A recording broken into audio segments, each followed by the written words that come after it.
Let's talk a bit of Canelo.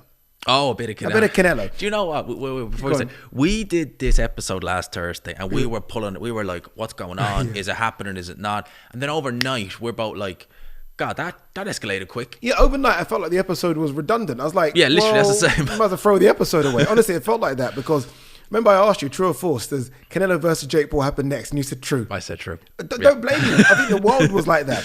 And all of a sudden now, Turkey's sort of thrown his power into this.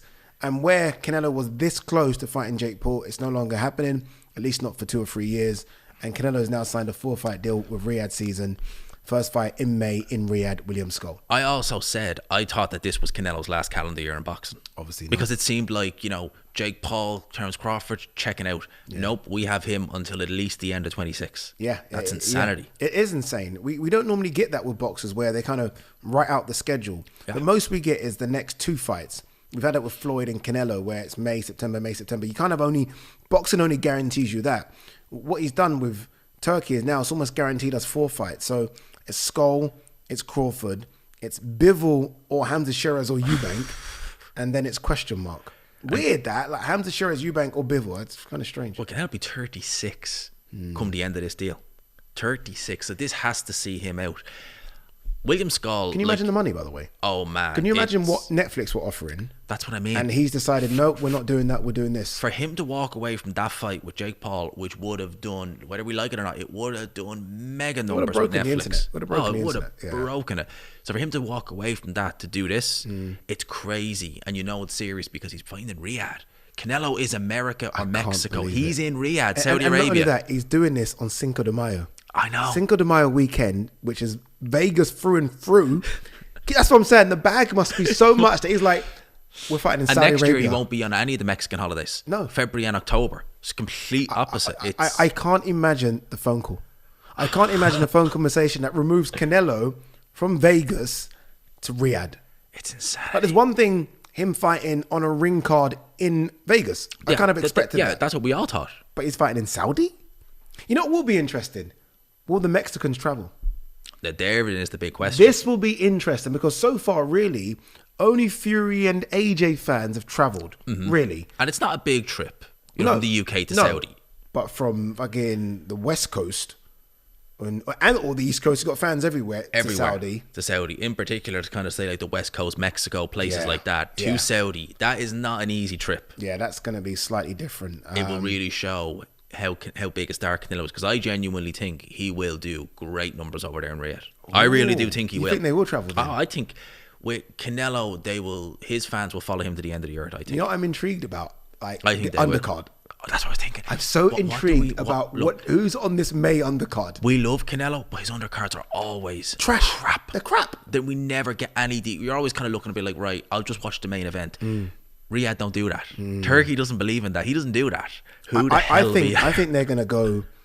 I think Matchroom are going to go big on this with the undercard. I'm expecting it to be a real big match. All the Matchroom American stars, Pacheco. Oh, Diego Pacheco, Raymond Ford.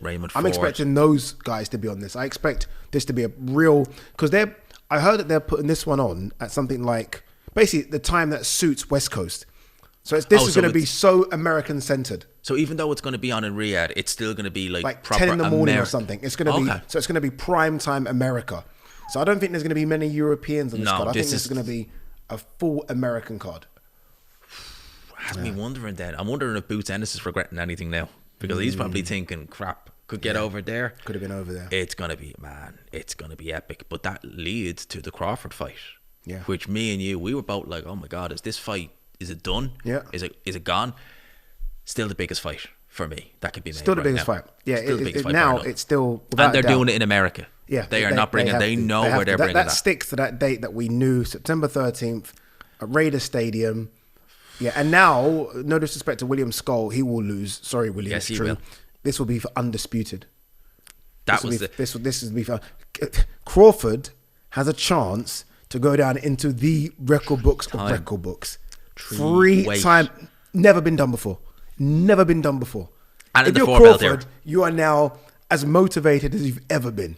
Man, 3-time undisputed in the 3 belt era in 3 different weights, separated by a big chunk. It's not like you've gone from, you know, like flyweight It's not, to yeah, light it's not flyweight 120 to 120. You've done jumps. You've done jumps, 28 pounds. And you look at the people you're fighting. I mean, 140, okay, I can understand how people might say no, but 147 was Spence.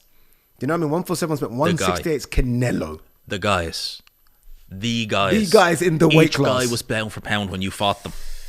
Each guy was in the pound for pound top 10. Yeah. You see, we'll end on this one. You see that he posted that he was 186 pounds. I seen that. I was surprised about that. Was you surprised? I was thinking Crawford kind of out of camp would be maybe 175. See, maybe I've got this wrong then, but he obviously fought Madrimov at 154. Mm-hmm. I said, and this is my calculation, I said he would have got into the ring at 170 against Madrimov. Oh, yeah. So he's only put on 16 pounds since August. You know, when you really work out 16 pounds for someone that's out of fighting camp, just eating and living, I don't think that's that crazy. No. I think that's what these guys walk around at and then trim down. I'm not so surprised that Crawford's 186. I have to say, when I seen it, I was thinking, no, because in my head I'm looking at Crawford, I'm like, this is the guy who fought at lightweight. You know, in that sense, yeah. He's moved up so well. Oh, he's moved up so well. Like over the years, like the gaps have been perfect. 135 to 140. Okay, we're not making 147. Okay, that's why his body at 38 has been able to kind of last this. Where some people stay within a weight class and their body is it's done. Gone. They're muck. They can't do it anymore. They've mucked their body up. He's jumping, and I think it's perfect. He does it at the right time, and this man. Canelo Crawford, this is the right time. It's going to happen. Honestly, it's going to happen. There's only one person left now that is on the outside looking in, and that's Gervonta Davis. He's the only person. If I'm Gervonta, I mean, I really look around and see what PBC doing and thinking, okay, maybe the money's running out here. Like this seems to be the way to go. Almost inevitable that I think we see Gervonta Shakur. Oh, we have to. Riyadh card. What's Gervonta Davis going to do? Like, he is literally out in the wilderness. He's out in the wilderness, and if he wants these big fights, Turkey's the only man you want to talk to.